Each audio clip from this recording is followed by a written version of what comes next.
Well, who are you? What do you do? Where are you from? Tell me about yourself. So I'll give you my name. My name's Keith Anderson. I'm basically a nobody. Oh, come on. But I want to kind of challenge your premise here. Okay. So asking people who they are, what do you generally consider the goal when you ask that? You know, question? that's a philosophical question because who are we really? Oh, I'm a dad. Well, no, not your relationship to your children, but who are you? Oh, I mean, I'm a plumber. Well, no, not your occupation. Who are you really? It's more just kind of a conversation starter. I don't see it that deep personally, but it's more just to get something going, like to talk about, you know? So one of the concerns I have with that question, job interviews ask all the time, is it starts you down a path of pigeonholing. So you're kind of, if I tell you I am the son of a single mother, Okay. it starts creating a framework. Sure. And it's taking away ambiguity, which is good for comfort and being like, hey, I know this guy. But then it also starts to build biases, and it starts to put you into a mindset of where are we alike, where are we different, what assumptions can I make about this person? Because the mind is a prediction machine. So it's always trying to fill in the gaps. I don't want to go too deep into biology, but like even our eyes, there's blind spots in our eyes where our brain will fill that in. And it's not real. And so I only bring that up because I have listened to a few of your episodes and how you start. The concern is like creating a bias. And I know recently more of your episodes have been politically skewed, which is great. It's part of why I'm here. Looking at it that way, I think sometimes trying to get to know certain artificial things about people is where tribalism starts to kind of grow up. And it's, how am I different from this person? How do we define each other? And you see that where I know a little. Go ahead. What do you think would be a better question to ask you? Just like, I guess for me, the point, and I'm happy to change it or even improve. You know? I don't want to keep going with your podcast. You got a good start. No. It's how you start. I just wanted to set myself apart right out of the gate. Make myself look great. Right. I guess for me, my goal is to kind of orient the audience of like, who even is this person? How, like, just to give some type of framework for what might be discussed at some point. But I guess, I mean, feel free to tell me anything that you would like, just for people to know you and like what we're even talking about or anything like that. Well, and I think your pushback is very valid. I think it's too easy for people to point out a problem or give a criticism. I know Teddy Roosevelt has his, I don't know if it's a poem really, but it's The Man in the Arena, where he talks about the critic doesn't count. It's the person who's actually in the arena doing. Okay. So I'm not trying to take away from, like, you've done multiple episodes. They're doing great. I've watched at least part of 5 or 6. I've watched 2 all the way through from people that I know. I appreciate that. I requested to be here, so I obviously like what you're doing. Tyler Cowen. It's Cowen, Cowen. He's an economist, and he has a book. It's called Talent, or something about talent.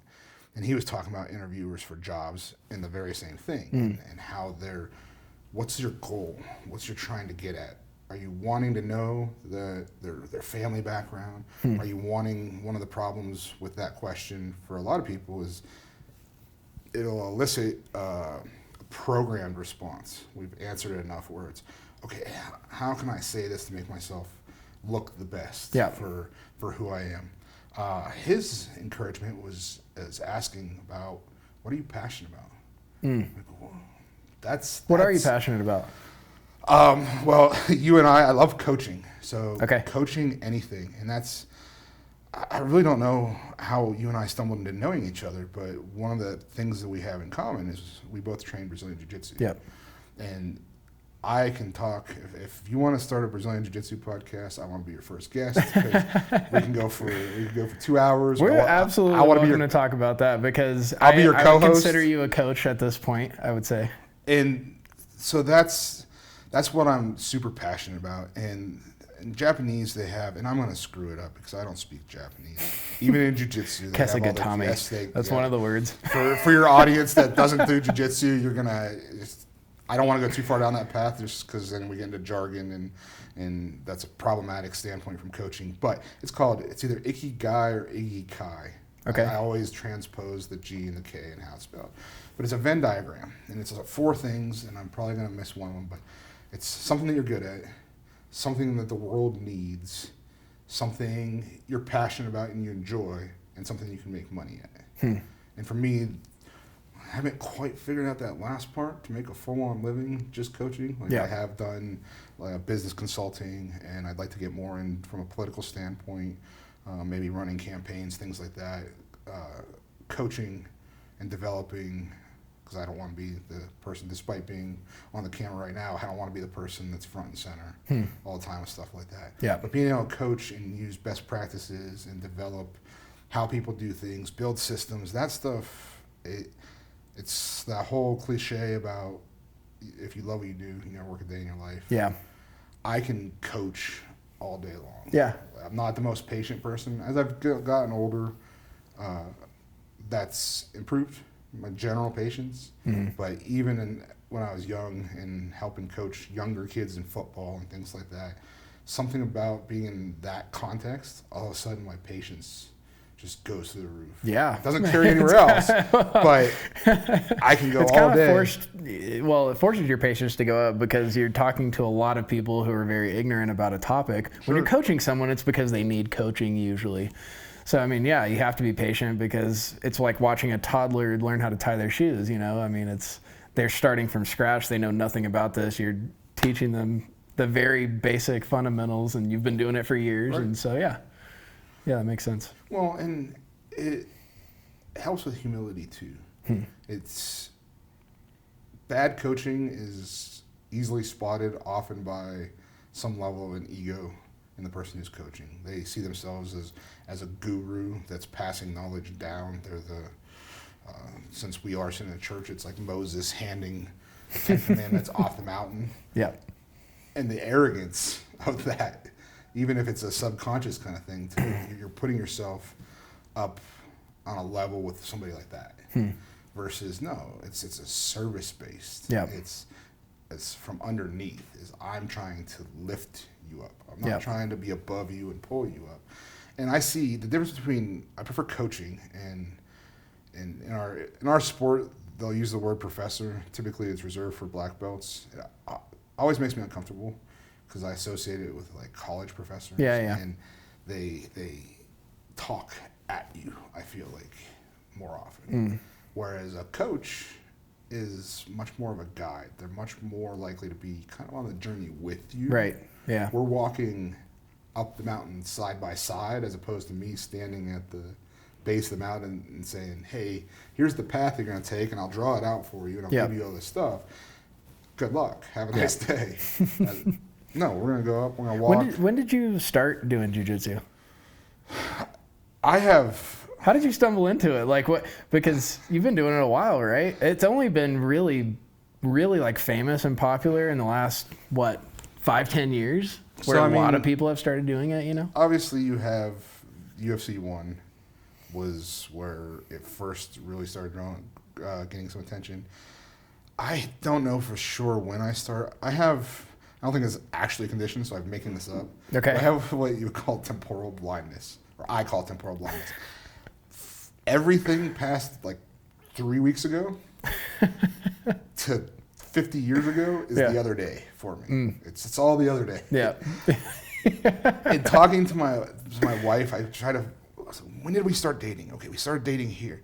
Was I doing jiu-jitsu then? So I think 2007, 2008, according to her. Gotcha. I took like 8 years off. That's one of the big things that I try to pass on to other people is consistent movement towards a goal. Yeah. So I should be a second, knocking on a third degree black belt had I stuck with it. Instead, I'm just this lowly purple belt with a couple stripes on my belt. And that's, which, by the way, a purple belt is very impressive, by the way. It's even still. A lot of people don't get it. And that's true of a lot of things is attrition. So in our sport, white belts, it's 90+% drop out. And then of those that make it to blue belt, it's still upper 70s fall off. Yeah. And so at each level, and there's a lot of people who take pride in that. Like, oh, the weed out the weak, and steel sharpens steel. I honestly think it's a sign of bad business and bad coaching. Yep. You don't want to lose people. You don't want that attrition. You don't. As I know you interviewed your dad on here, so him as a pastor, if he's losing his flock, that's a problem. It doesn't mean that you. It's actually a sign that you're doing something wrong, or maybe you could improve somehow. Right. Yeah. And you have to be careful. You don't. You need values. You need principles. You need to. People need to know where you stand. To the point of the original question, that's what you're seeking when you ask people a question like that. Is, hey, I'm trying to figure out how to orient myself with you. And the concern, obviously, if we take it too far, is I start developing a bias. And I barely know you, but I know that you have this in your background, and all of a sudden, because I experienced a bad situation with somebody in that same background, I overlay that on you without even, most of the time it's subconscious without even thinking about it. But you have to be careful that you don't just go to your audience. So you can lose yourself, you can lose your values, you can lose who you are because you're trying to appeal to that audience. So if you are losing people, it's important to make sure you're losing them for the right reasons, I suppose. Yeah. That we just don't mesh, we don't match up. That can happen. Different personalities, you're different, you have a different goal, I'm not able to help you. I can't help everybody get to their goal. There's too many of them. Yeah. So you need to be looking at it from that standpoint of, if I'm losing people, is it a me issue? It's kind of that thing. If you get up in the morning, you're driving to work, and somebody's an a-hole. Yeah. They're probably an a-hole. If by the time you get home from work, a dozen people behave that way, maybe you're the one that has a problem. Yeah. Because it starts indicating that, hey, it's not, everyone else treats me this way. Yeah. What am I doing? So you have to have that sense of self-reflection. For sure. I think, being a coach does that. I encourage people, if you know something, teach it. If you know it just a little bit, teach what you know. Yeah. Share it with other people. I do appreciate what you're saying about it's okay to lose people, but it should be for the right reasons. Because losing, people disagree. And it's almost inevitable that people are going to walk away, whether it's jiu-jitsu or from the church or whatever. Like, there's a theological disagreement or whatever. Like, one person thinks speaking in tongues during a weekend service is okay. One person says, well, you're going to freak out the new people. And then they're not going to meet Jesus in the first place. And so anyway, so like there's those kind of debates all the time. And I think anytime you're doing something, I mean, Donald Trump, we may agree, is a great president. But half of the country thinks he's a terrible president and hates him. So, when you're doing things, even if you're doing them well and excellently, there's just going to be people that disagree. Well, and then you get into, well, why? Why do they think he's that? And that's where it's, what assumptions are you making? What things do you know? I know Bill Maher recently came in, he's like, I had dinner with Trump. That guy's completely different. Wow, I didn't hear that. The personality that he puts forward. Yeah, Kid Rock arranged a meeting with Bill Maher, and Bill Maher came out, and almost immediately his own audience starts attacking him. Like, how dare you apologize for this guy? Yeah. And it gets back to how we started out. And I was actually excited. I knew you were going to ask that question. I was thinking about it. I was like, okay, where can we go with this? That he put all these things of public persona or this or that, and this is what you are, this is who you are. Now, somebody could argue Donald Trump should strive to be more genuine, more true to who he is. We all put on different hats. You don't treat your children the same way you treat me. You don't talk to them the same. I do think it's important with kids to try to treat them as much like adults as possible. They have a tendency to rise to the occasion. But at the end of the day, it's a 3-year-old, a 5-year-old, an 8-year-old, at different stages of development. I'm not gonna hold you to the same standards. I'm not gonna do any of that kind of stuff. So I think it's important to try to. The only way you can fight biases is to be aware of them. And so that's a big problem I have. I know you talked with. It was kind of a bummer. I know you talked with Hunter Rivera about his whole election fiasco. Sure. And I just hate seeing that stuff. I hate seeing where people, and this isn't just with you hate seeing what happened, or you hate seeing people talking about it? No, him talking about it. It was the news of the day. But man, it could have been such a better, not a better podcast. You guys did great, but the subject matter could have been more forward, maybe more redeeming about. As a so I yeah, and he didn't know. Not that he did anything wrong. I want to be very clear. What I'm saying is, had that whole situation with having a new meeting in Weld County, and having all that not happened, that's a month of progress. Right. So he could have been on here saying, "Hey," and I want to talk about it a little bit. I want to try to catch up where he left off.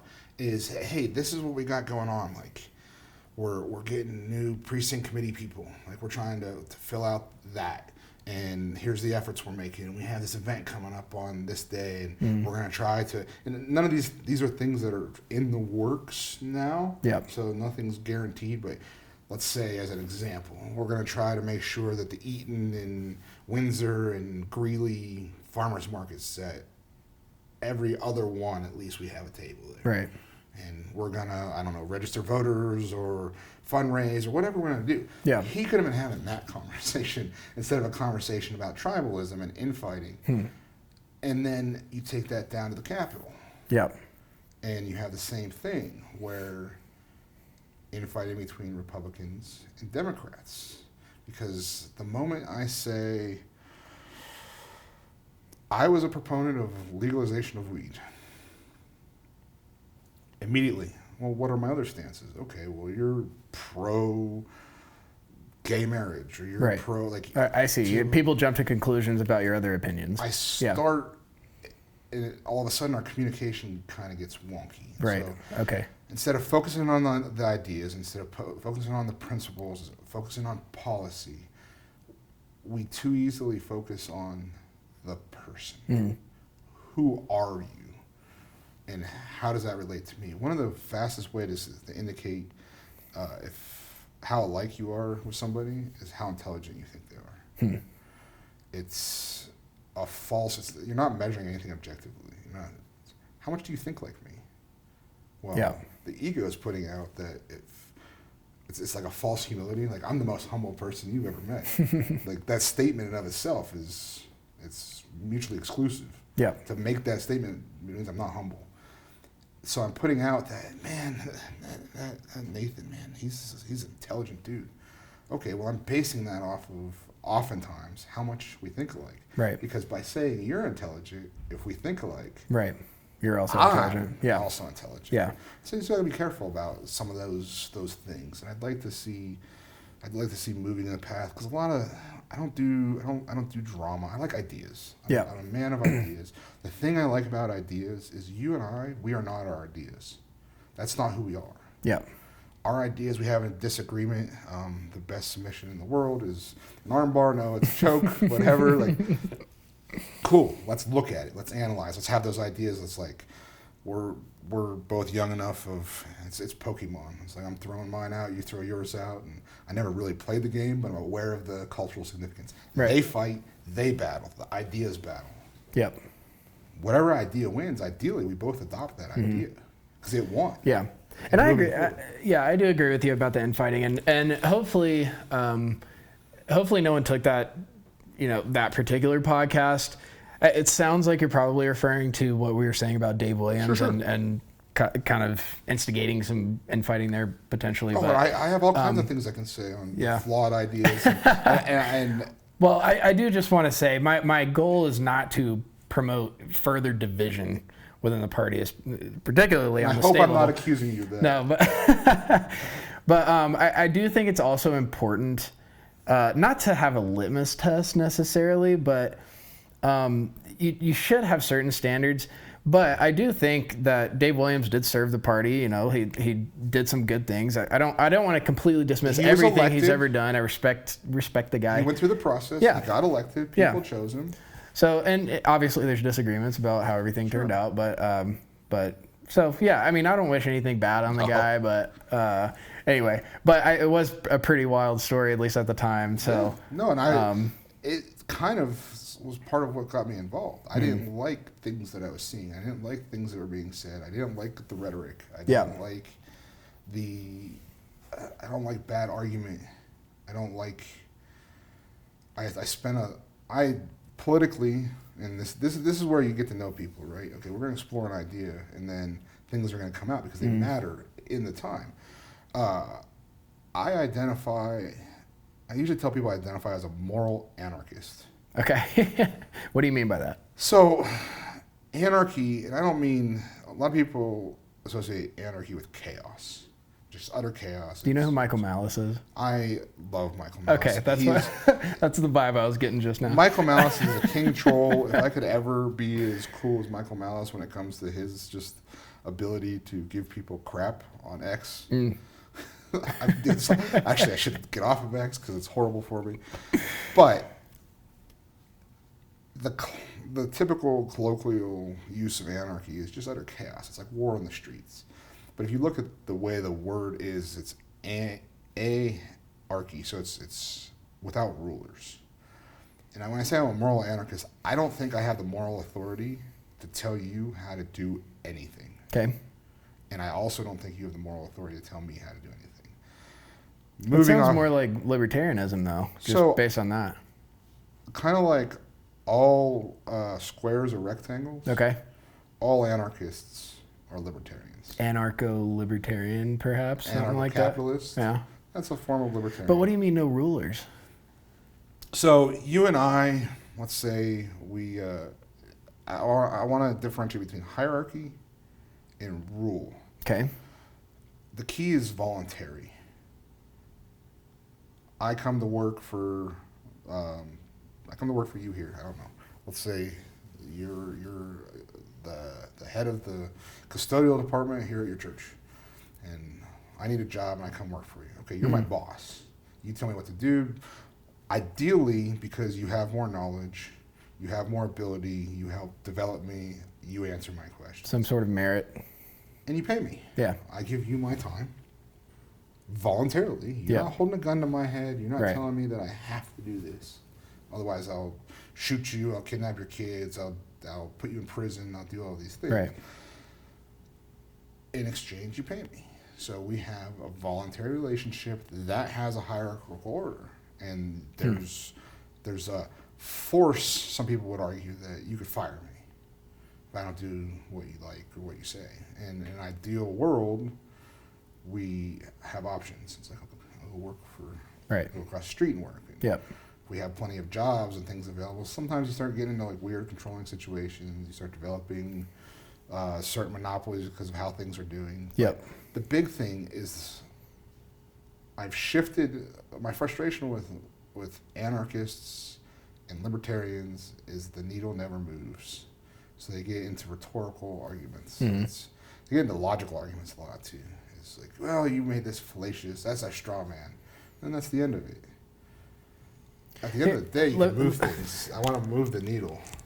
Let me ask a clarifying question. So there wouldn't be a president. So you have your ideal society. Sure. And I don't want to go too far down this path. Yeah. But I am curious though, because you don't meet a whole lot of anarchists. I would say most people, if you cut to the quick of it, are in their hearts anarchists. Okay. They don't want people having authority over them. I would say most of the people that go to your church would say the only authority over them that should truly exist is the authority of God, God's word.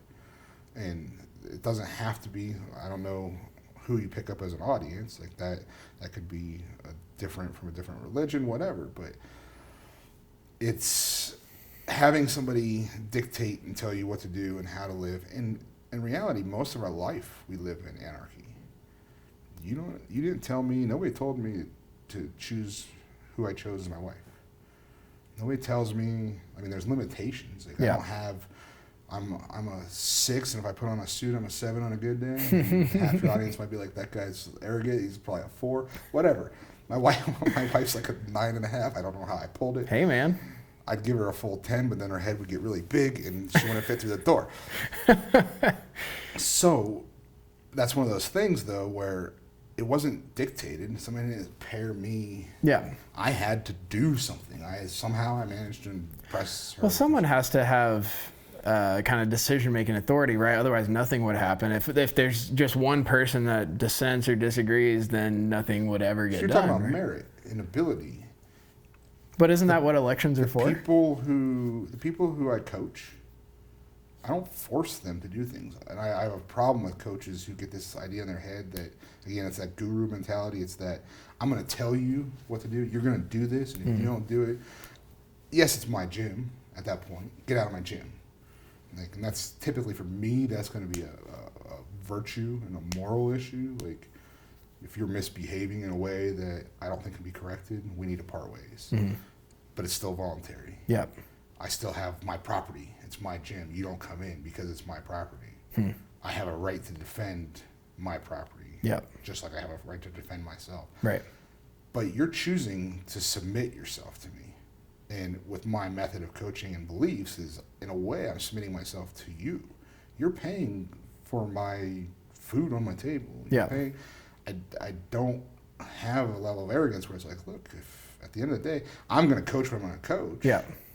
But I'm not going to do things and be like, you need to, I hate when I see, like, they volunteer to do it in good gyms, but I don't like when I see students cleaning the mats. So that's part of what I'm getting paid to do as a coach. Like, it bothers me. Yeah. So, okay, under the anarchist... So the authority part Yeah. is, it's merit that decides. Okay. It's who's best. But And you can choose, like, and you can choose to have like a little election. There's a voluntary aspect to an election that we want this person to lead. We want this person, but the question always becomes is how do they lead? Like, the nice thing with our system as a republic compared to a lot of other systems is, hey, I elect people to represent me. It's a represent. I can pull them back. I can vote them out. I can choose to not have them out. The problem is then they get in and it goes to their head, and there seems like there's 11% approval rate of Congress, yet 91+% of incumbents get reelected. Yeah. But wouldn't you be concerned about some kind of power vacuum? So let's say this happens. I don't know how it would happen. It would probably have to be violent, but you overthrow the government, you eliminate all power, like absolute power structures, institutions. At that point, then whoever is willing to, might is right, whoever is willing to kind of use the guns and exert power over people is the person that's going to fill that power vacuum. So wouldn't you be concerned that an actual dictator would come in, someone that no one voted for? I don't know. Let's try it and see what. I don't know. Well, the reason I ask is because I do appreciate Michael Malice, and he makes it sound so great. But like, actually, you do have to have police officers. Someone has to have authority to arrest. Sure. And if you get, like, I would encourage people, go to Michael Malice. Yeah, he's great. By identifying myself as a moral anarchist, I opened myself up to this. But I wasn't wanting to. We can move on, by the way. No, that's fine. I wasn't wanting to defend so much the anarchy position because there's a lot of good questions, a lot of good debate to be had. But the point I was wanting to get at is the reason I moved away from anarchy as a political philosophy, not a moral philosophy, but as a political philosophy, and that was the differentiation I wanted to make. They weren't moving the needle when I saw things getting worse. And so I started shifting where I identified more as like a libertarian. And then one of the first places I got involved in politics was Ron Paul ran in 2008, and I didn't register as a Republican, so I couldn't vote in the primary. So that was like kind of the issue. By the time I became involved, but I was watching as that happened, and so he ran originally as a libertarian, and then he ran as a Republican. And so I went down into that rabbit hole, and that's where it was the whole anarchist beliefs and the moral standpoint, and then it was a political standpoint. And I'm kind of coming up out of the other side and wanting to, what can we do to move the needle? Because to get to an anarchist state, everything has to collapse. The situation we have, we're $36 trillion in debt. We have proxy wars that we're involved in around the world. Since 9/11, we've been in nothing but war. It's not on our shores, so most people don't think about it. But if you look at American involvement, and even prior to that, I mean, it didn't matter which side of the aisle. And it bothered me too much, so I decided to start getting more involved. I moved from Johnstown. My wife and I moved into Windsor. Coming out of COVID made me weird. I was already weird, but still weird. No, I'm kidding. But no, your analysis and your assessment is correct. Not Boulder weird, but my own unique kind of weird. So coming out of that, it was just all the separation of people. Like there was a disillusion, because one of the things that I think people are important to each other. I think our relationships with each other is important. I think family is important. I think all of those voluntary groupings that we do is huge. I mean, I'm not personally a religious person. I don't go to church. So don't try to convince me. But one of the things you can look at is the growth of jiu-jitsu and CrossFit and things of that are coming about, in my opinion, as the secularism has encroached, because people want to associate with other people. They want to be around people with like mind, like ideas, because you don't want to always be in a combative situation. So that's one area where it's like, hey, it's good that I just don't want to take it too far on the tribalism front, but being able to associate with people you get along with and you kind of have that community. People seek that. People need that. Yeah. And I found coming out of COVID, like, I wasn't talking to people. I go to the grocery store. It used to be a smile, wave, strike up a conversation with a stranger. Like, I didn't do any of that. Yeah. It's like I became weird. Yeah. I wasn't the only one. This came from an extrovert being weird. There was people that were. What did they call it? Social isolation? Social distancing. Social distancing, yeah. So literally that's what they've kind of forced on everyone. One of the worst things ever, like, you want to, another argument for anarchy. That cannot occur. What happened there could only occur under the force of government. Yep. That level of garbage. Yeah. So I started going on Meetup. I was trying to find events and Zoom call. And this is 2 years ago, so it's not like it was right out of COVID. There was a gap, and nobody was getting back together in person. Yeah. So I started looking at political groups, and there's one in Windsor. It's called the Pachyderm Club. Great group. You should come. They meet every Friday at the Coffee House 29. There you go. It's a good 2 spot. 2 p.m. Every Friday. And I do work on Fridays, otherwise I would go. No, fair enough. If you ever have a day off or whatever, sure. You want to be over there. The big thing there, and if I'll send this to them. If they see this, they know. They're all old. So they're with me there, the median age is like 70. And I'm 40. You know what's interesting, though? Apparently, there's a lot of research done about Gen Z. Yeah. And I think they're majority conservative, if I remember that correctly. Yeah. They're moving that way. My concern on that front is that's shocking, actually. If we don't, it's a little plant growing, right? You got to cultivate. Hey, look, the plant's growing. Yeah. If you don't do anything with that plant, it's probably gonna die. Yeah. So yes, that's great. That's a good thing to celebrate. Colorado, a recent one I saw is the gap between registrations and Democrats and Republicans is getting less. It's just because they're losing people faster than we are. Yeah. It's not.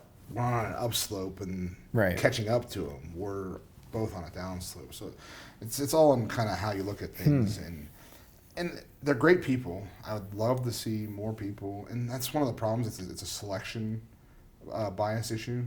It's Friday at 2. Yeah. You're working. If you don't have Fridays off, then you can't go. Yeah. It almost kind of makes it be retired people. Same thing. Well, same thing with Windsor.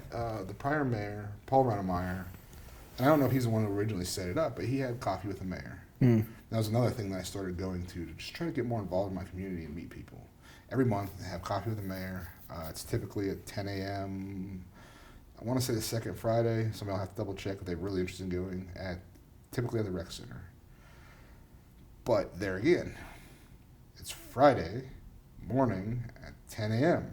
That audience, outside of the staff that actually works for the town,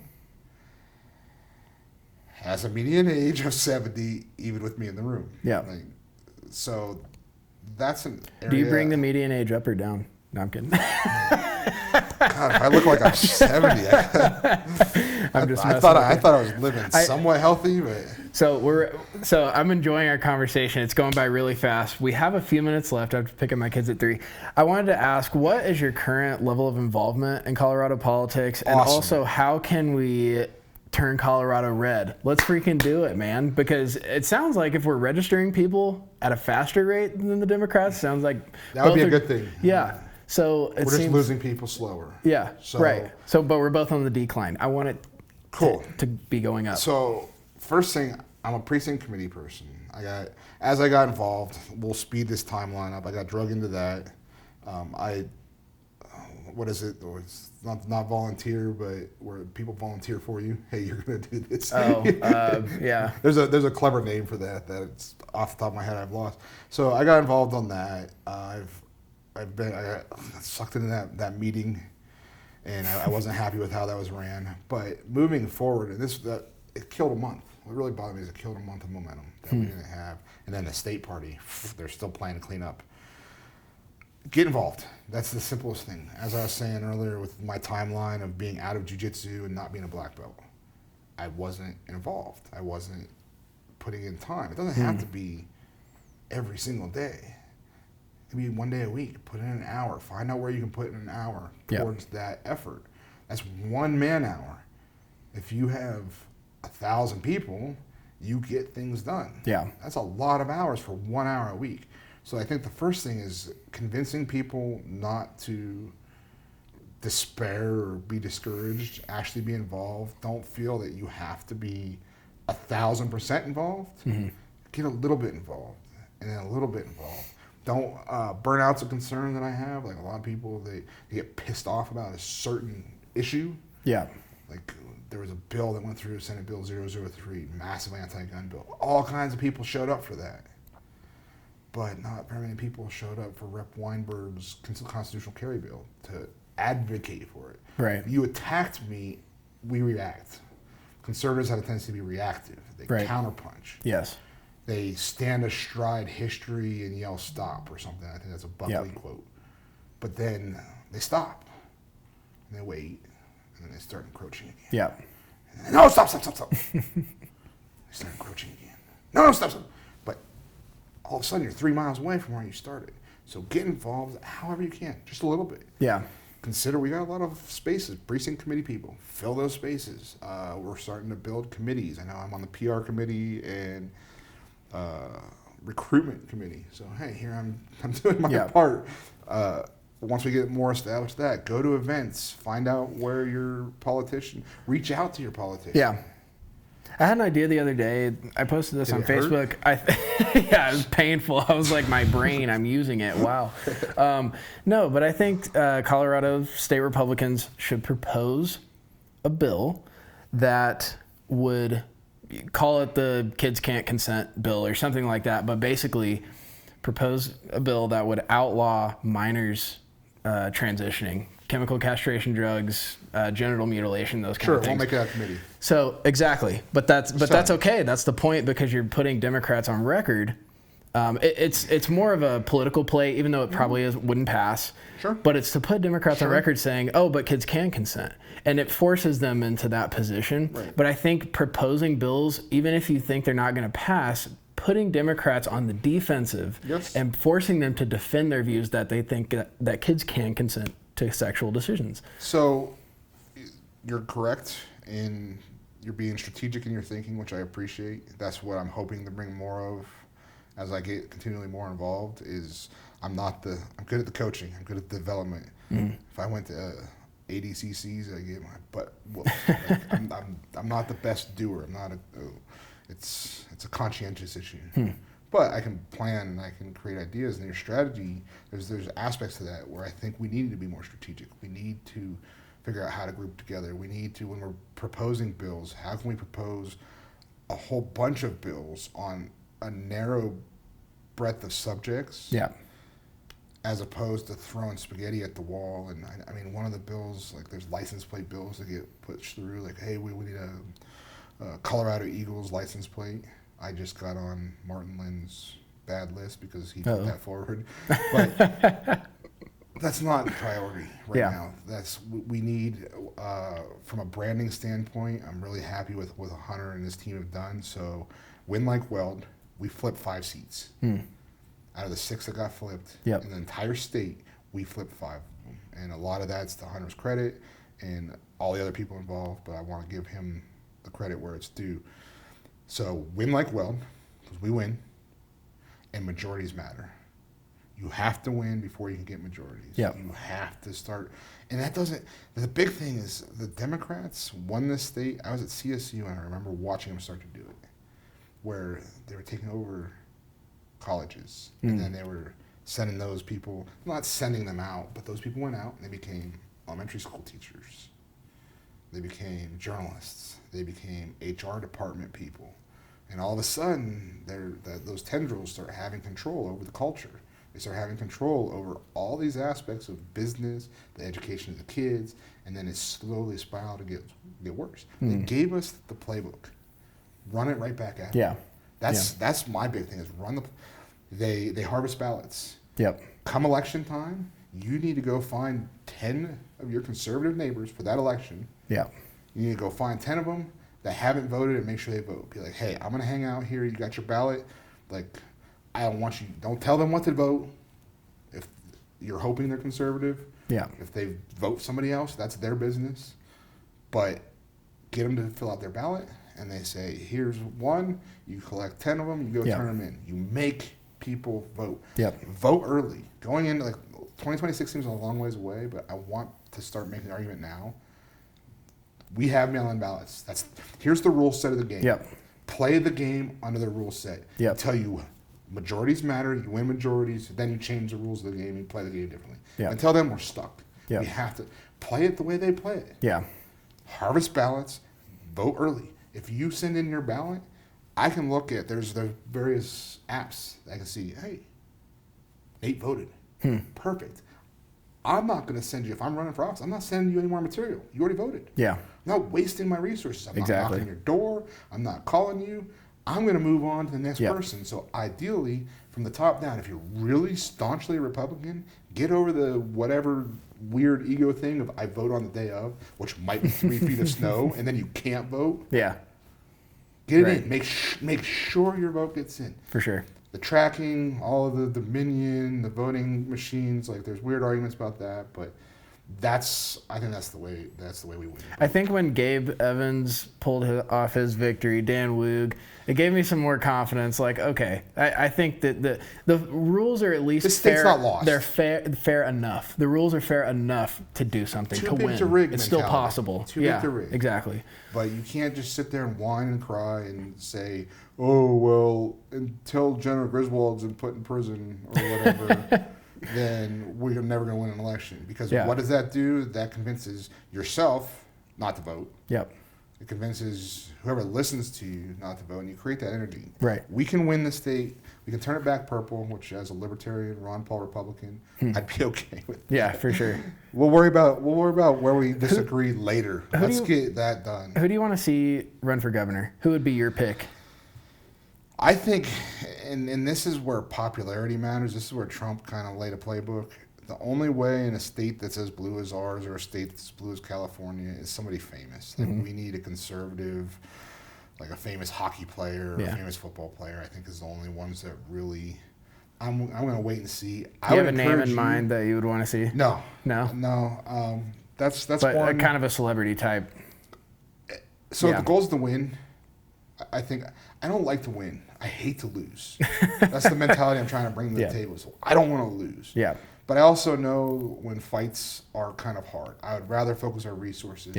You have kids, get on your local school board, which I'm sure your kids actually probably go to school here. But advocate for more private schools, advocate for more charter schools, advocate for more homeschooling, advocate for those conservative values, stand up when you have the opportunity, locally, win locally. Wherever you can win. Yeah. Let's start building barricades. For sure. Start having areas where Yeah. Weld was important because they had encroached into the reddest part of the state. Yeah. So we had to push them back. Okay, For sure. now we need to bleed over into Larimer County and bleed over into Adams County and make this. Dan Wu had to pure ballots to win. I want next time he runs again, I want it where there's no question. Right. Gabe Evans, there's no question. We need to expand those victories. Yeah. We need to have all of that because that's going to bleed over and it's going to make it easier. But start at the low level. Start local. Get involved locally. That's get involved. Get involved.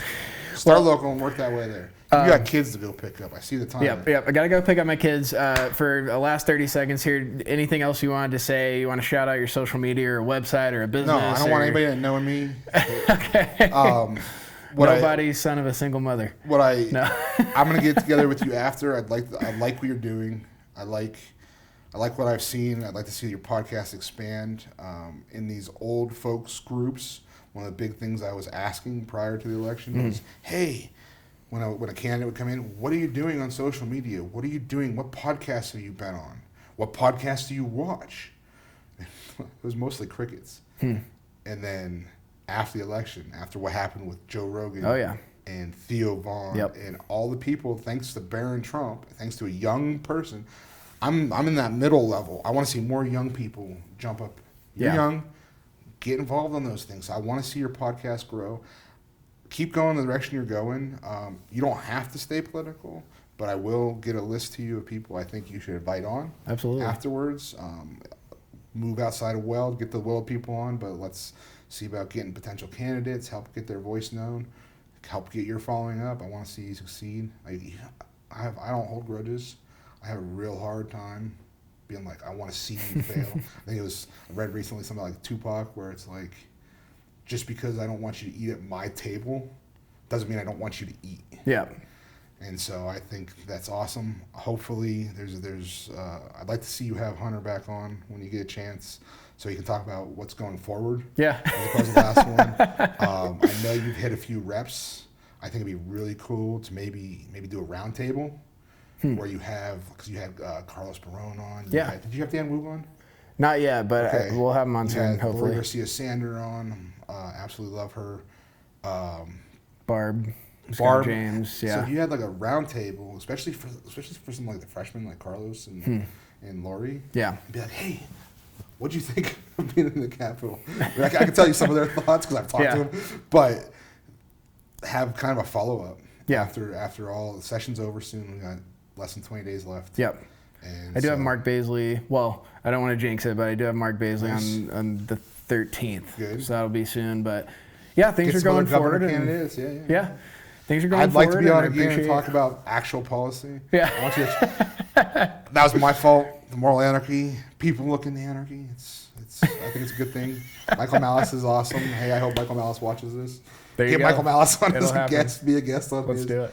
But well, brother, I appreciate your time. Thank you so much.